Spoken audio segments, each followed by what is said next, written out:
Yeah. Hey everyone, welcome to TRS. We are live.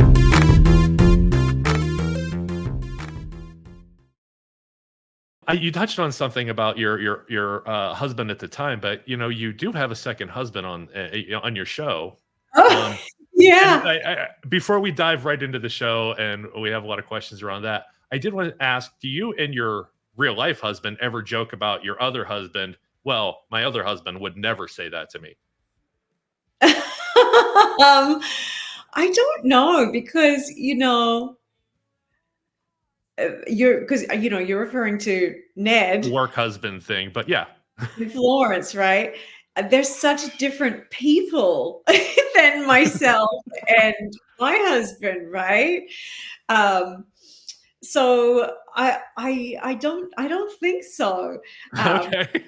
But I gotta say that I do love Hrothgar Mathews, and he's so fun, and I have so much respect for him as an actor, and he's become a really good friend. That is just the joy of having been on a show for many years together and having a lot of scenes together, and Johanna Newmarch as well, and of course Aaron Krakow and the whole cast. We've had an opportunity to spend so much time together, and we are actually friends outside of the show. I always kind of joke that, we have our own little Hope Valley, behind the scenes. Anytime anybody has a baby, it's like, oh, I have baby clothes for you. Anytime someone's moving, oh, do you need help with that? I've got boxes for you. We actually have our own kind of community. And so, but Hrothgar is really, really fun. And man, just so grateful, to work with someone that I also get along with really, really well. So what is your shooting schedule like? Do you shoot like for 3-4 months at a time and do the whole series and you're away for that time, or are you able to go to and from work on a daily basis? Yeah, so I'm really lucky because I live at home, and the set is about 45 minutes from where I live, which is so great. So traditionally in the past, when we have been shooting, usually we start around the summer and then end in the fall, like the late fall. And so it's great. It means that we're all sweating, in August in all of these big petticoats and what have you, Right. and corsets and all of that stuff. And then the rain begins, in the fall, we get all of the different climate states. So yeah, I'm super lucky because also I'm a mom, I have an almost 8-year-old child. 8-year-old, okay. Yeah. And so being at home, for her and also being able to work on the show has been a real blessing. It's full employment with a daughter, acting. It's the dream. It sounds like you get to do it all, and then you still have time to do your own productions and stage work and teach. Yes. The more I read about you, I can't picture you actually sleeping. I do so much. I do sleep, Nathaniel. I will tell you that having a child was the ultimate equalizer in terms of once all of my energy is gone, my energy is gone. And so I'm going but I really prioritize sleep. I'm a big proponent of going to bed early because I just know that it makes me feel good, when I have to get up and do a lot of things. And, the thing is that all of these things that you list, yes, it sounds like, whoa, that's a lot, but it's not all happening at the same time, right? So there's that. I get to really compartmentalize. And yes, things do get hectic. Things are quite hectic right now because we're 2 weeks away from opening our play, The Lifespan of a Fact. And so we're really sort of heading on that trajectory to get to opening night. So there's a lot to do, and it's also really exciting. And I'm just really pumped and very excited to share this play. I wish I was in the area. Yes. It's a really, really, really interesting play. I'm sure Ben talked to you about it last week. but with the company, Kindred Theatre Society, that's my baby, which I started, and so I have a lot invested in creating this show, for Vancouver audiences, and feeling really, really excited by that. It sounds amazing. I've seriously looked into finding a way to get there to see this play because of you and Ben both being in it and on the show. And I love Canada, and I have yet to go there to BC, and I want to go. And that seemed like a great excuse to just I'm going to go. Yeah. And, I think on Tuesday you're doing a question session, right? Sorry, could you on the first week on Tuesday? I looked up the tickets. I think there's Tuesday. There's an after show meet and greet, or on the Wednesday. Yes, Wednesday. We do. Mm-hmm. I was like, can I do that? Would that be fun to just show up and that guy looks familiar? Yeah, that's great. Listen, if you want a ticket, I wish I could. Oh, I'd buy it. I want to support. Yeah, I mean, I appreciate it. As the producer of the play, I'm like, thank you so much for buying your ticket. I don't want to know. And so we are going to talk about that at the end of the show, but I think some of our viewers here would probably want to hear about episode 3 of season 10 just aired, or is it season 11? Season 11 and episode 2 3 just aired. So episode 3 just came. Sorry. Episode 3 is coming up. Oh, so they're gonna have some questions. Mid-season fandom is the best. Oh my goodness. Well, listen, what I do have to caveat this with is my character, Florence, is, let's just call her the communications specialist of Hope Valley. She knows what's going on with everyone, and her Achilles heel is that she can have a bit of a mouth on her, and she can share secrets when she's not supposed to. She's had to learn a lot of lessons over that over the years. But I am not actually Florence, and so I won't be able to give out any spoilers, but I can say it's good, and and you guys wish she would answer. There's going to be all kinds of exciting things happening in Hope Valley. That's amazing, and it's going so strong still. It's amazing. Just then, the fandom is amazing as well. They are amazing. I don't use this word negatively. They're rabid fans. Anything they can get, they're in. They're involved. They're positive on the show. They promote the show. They promote each other. I have not seen a fan base like that in a long time, and it's really refreshing to see a show loved that much. It really is. I mean, I've never been a part of a show for this long, and I've never seen a fan base like this. And they really are a community. It's so wonderful that, they're so positive and kind. And yes, they promote the show and they deeply love it. And they are the reason for the success of this show. So it really is an incredible thing to be a part of. And I kind of think that they've created a movement, just like I talk about, the cast and the crew of When Calls the Heart kind of have their own, community of helping each other. So do the Hearties. I know that they have supported each other in all kinds of things, in life.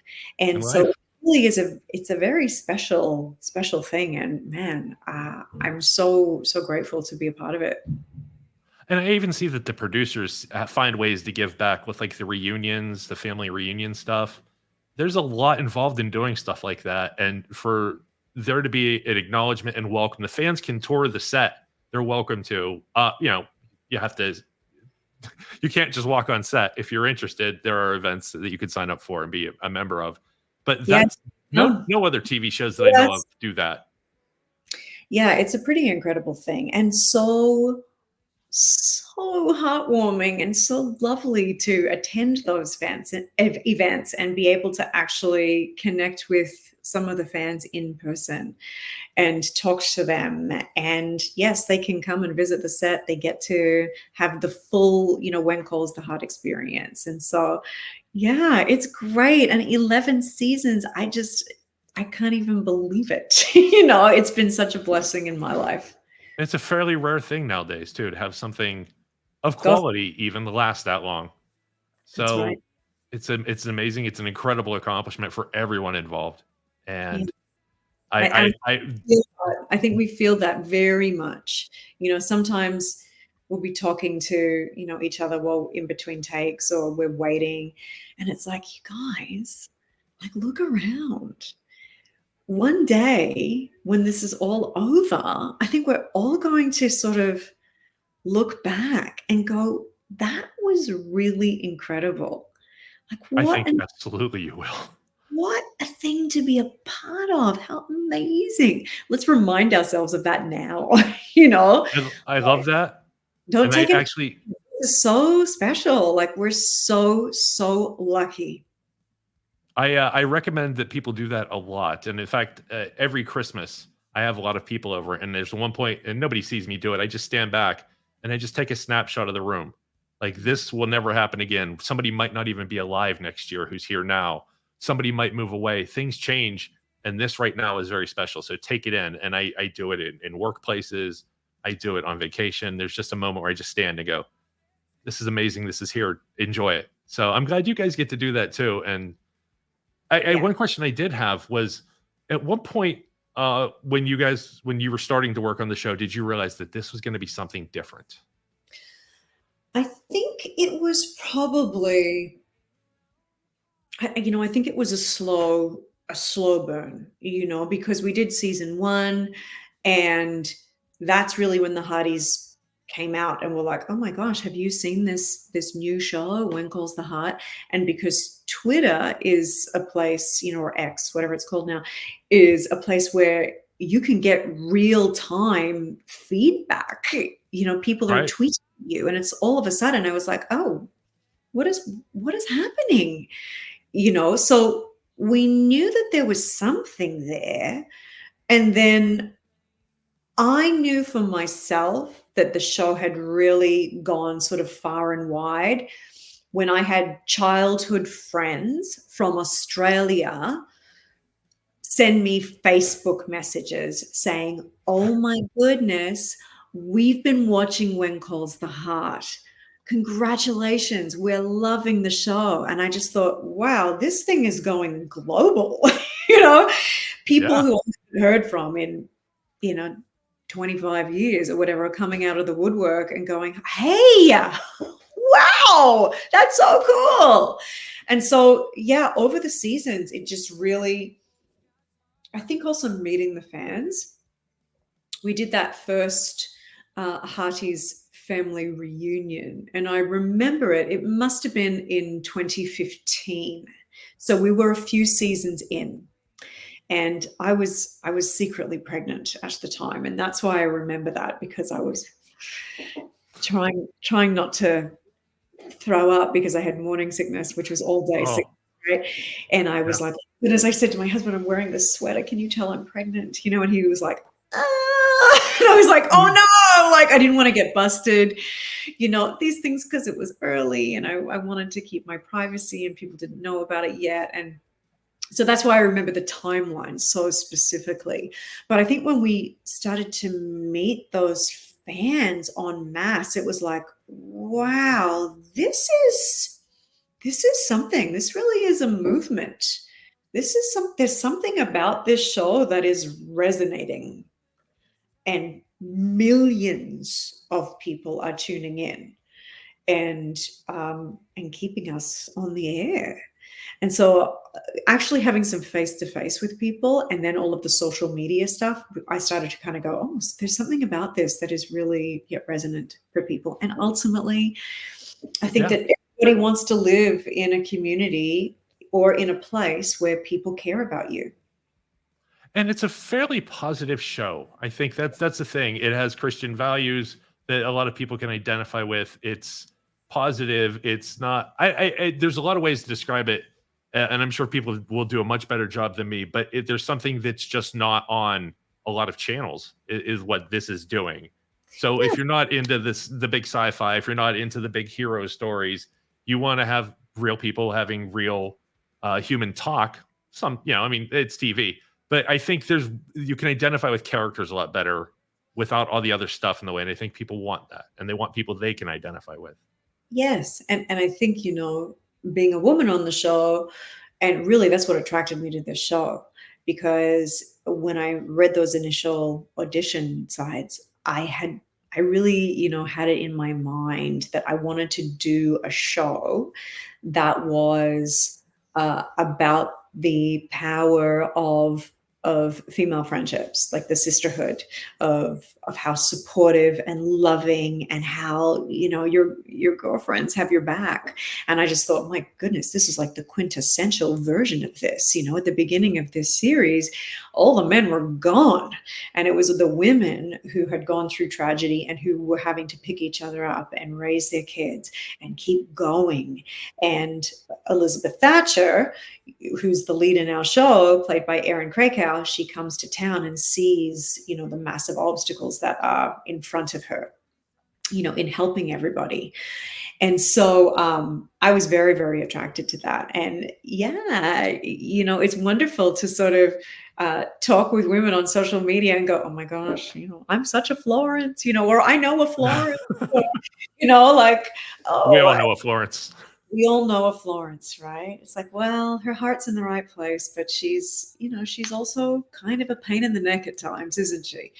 Because she's a bit of a busybody, when you get the one-liners, they're the best because they were not expected from that character. So when you get to break out for a second and just do I'm also a human being with a sense of humor, like, I don't know. In the stuff I've watched where you got to do that, it blew me away. Like, nice. She's a very fun character. I have a lot of love for Florence because she's been with me for over a decade. And so it's very, very fun. And yeah, so I think sort of a few seasons in, it was like, whoa, okay. People really like this. And I think you're right. I think there's something about having a show where people can watch it with their kids. It's not sort of like kids programming and then adult programming.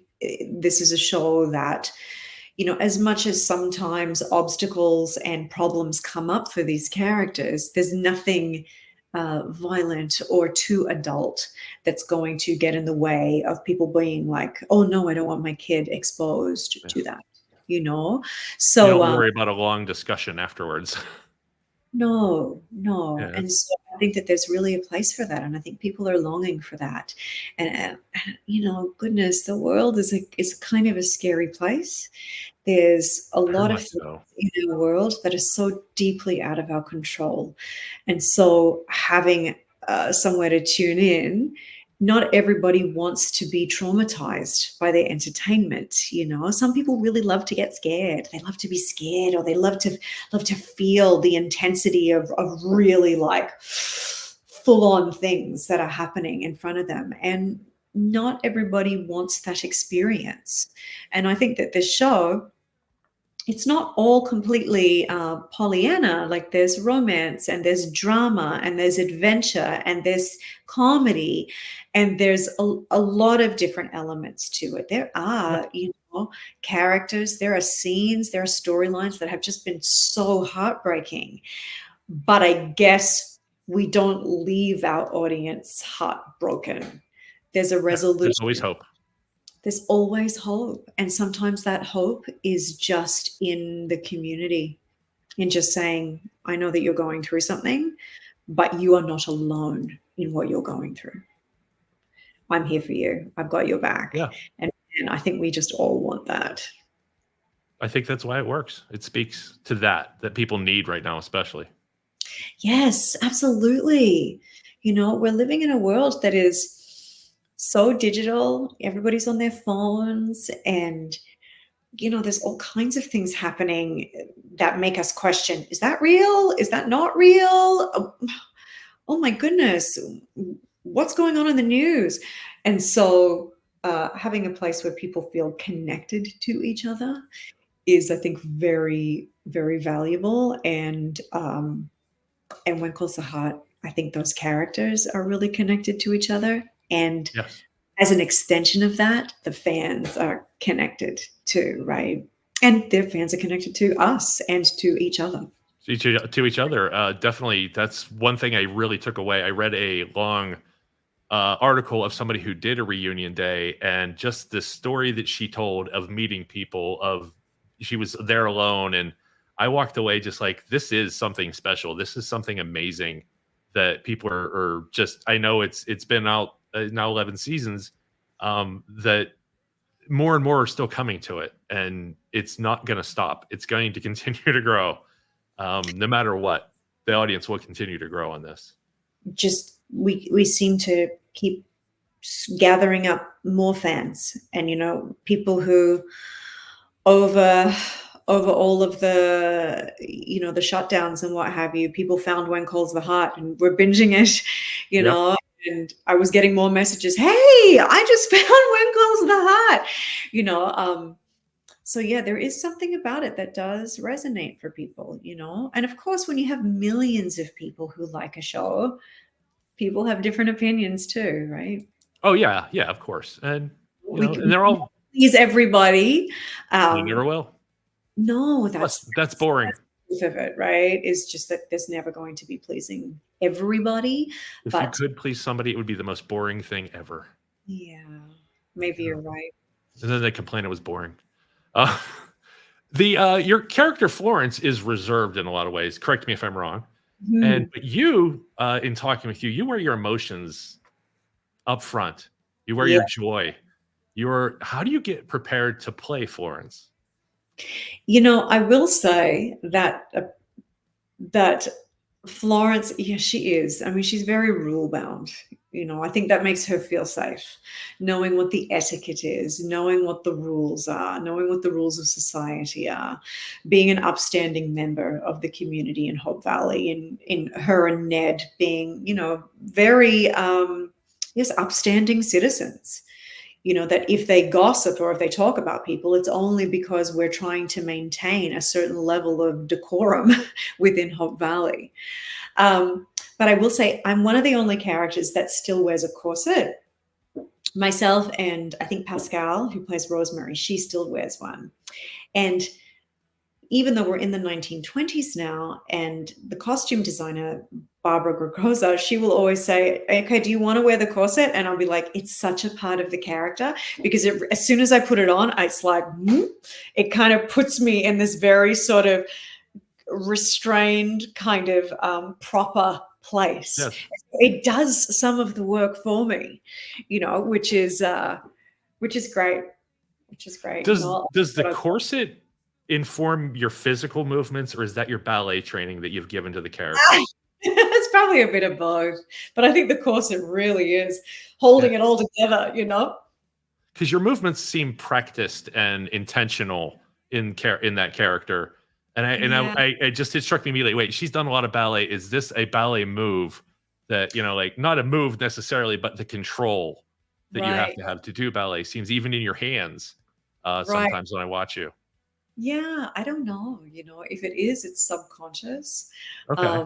I sort of, yeah, I guess playing a character for such a long time, you start to sort of really, as soon as I put on the costume and they do my hair and makeup, and obviously, as an actor, I'm reading the scripts and going, oh, okay, where's she coming from? What's going on here? How am I going to play that? What is why is Florence in this scene? Figuring out all of that acting work is also a part of the job too.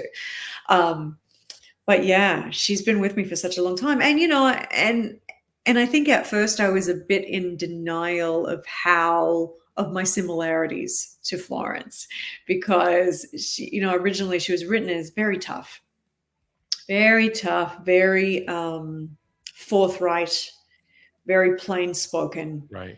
She really was written to be an obstacle for our lead. And over the seasons, we've really gotten to see her softer side, and then also she's kind of funny too, so that's always fun. They give me like the funniest lines, and so I really, really enjoy that. And so I've really had an opportunity to show lots of different sides to this character, which is a really unique experience. And it's Right. been fantastic to sort of keep peeling back the onion Yeah. and go, oh, okay, well, she's tough on the outside because actually she's really sensitive on the inside. Which is an incredible insight and a way to develop a character, because all tough characters are tough for a reason. And then the more you get to know any tough person, the more you get to see the other parts and what Yeah, informs that tough person. So yeah, that's great writing too, I think. yeah. That's how I like to write people. Like if I'm going to make somebody a complete and total, there has to be something soft. They have to own a kitten. They have to something Yeah. incredibly different from that big bad person persona, or not even necessarily a bad person, but something. If they're standing in your way, well, what can move them? Yeah. And I think, playing bad guys don't think that they're bad. Yes. They have their own reasons for doing what it is that they're doing. And yeah, in the case of Florence, I just thought, well, this is a woman who's in deep emotional pain. She's lost her husband. She's grieving. She's trying to put her life back together. She's struggling financially. She's got a couple of kids that she's having to, raise on her own. And so I think she's just in so much pain. And rather than falling apart, she's having to put on her armor and be tough and be practical and just Survive. in order to be able to keep going. Yeah. I'd rather survive than have another friend. Yeah. Sometimes, that's a choice. Somebody, I want to survive. I'll worry about friends later. I will worry about making you happy later. I need to survive. Yeah, and I think, just collectively with all those women who were all going through the same situation at the same time, you can't help but be bonded to each other, Yeah. because it's like, my pain is your pain. We understand each other's pain. And yeah, that sort of collective experience, I think, can be very, very connecting and bonding. Right. I had a question, two questions really. About first is, what are some of the challenges to acting on a period set Well, so besides the dress? sometimes they give you a piece of equipment or a prop, and you'll be like, "What is this? What am I supposed to do with this?"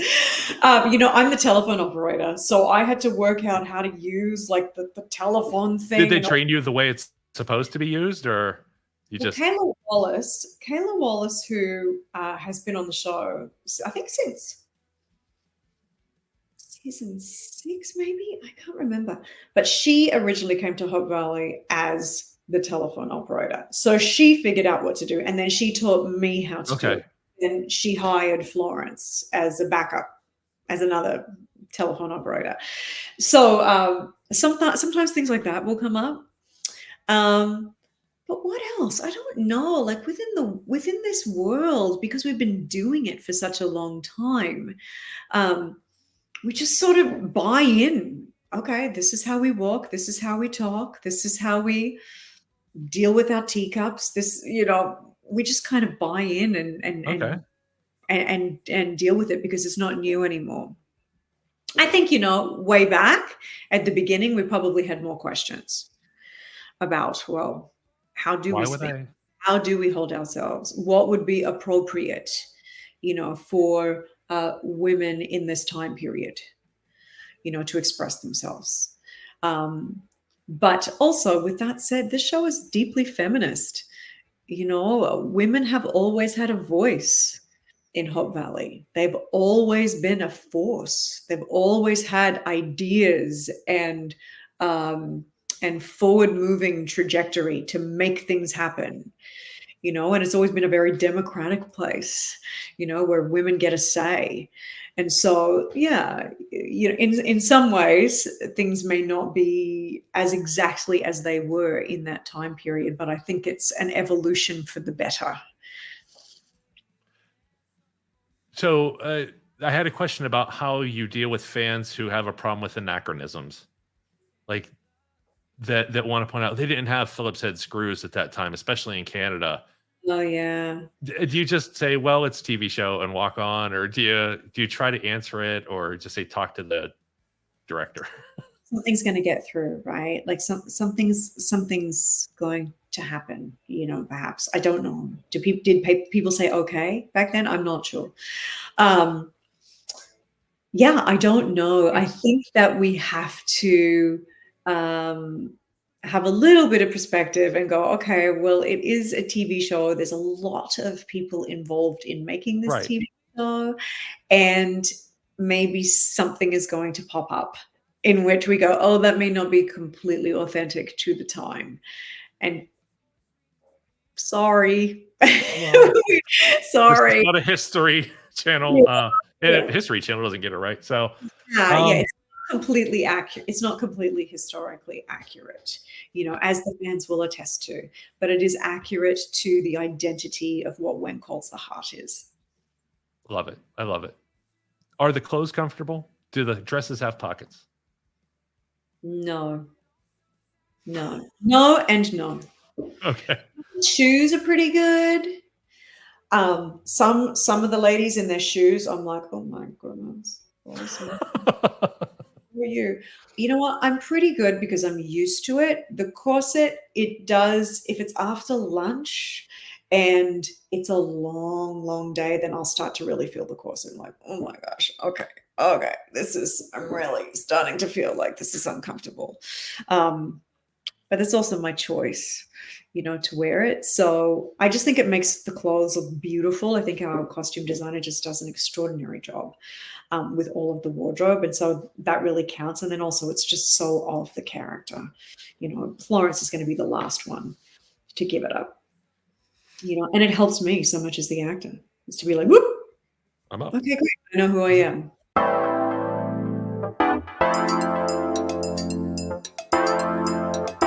Have a great one. Thank you, everybody. Have a wonderful night. Be safe out there. Treat each other well.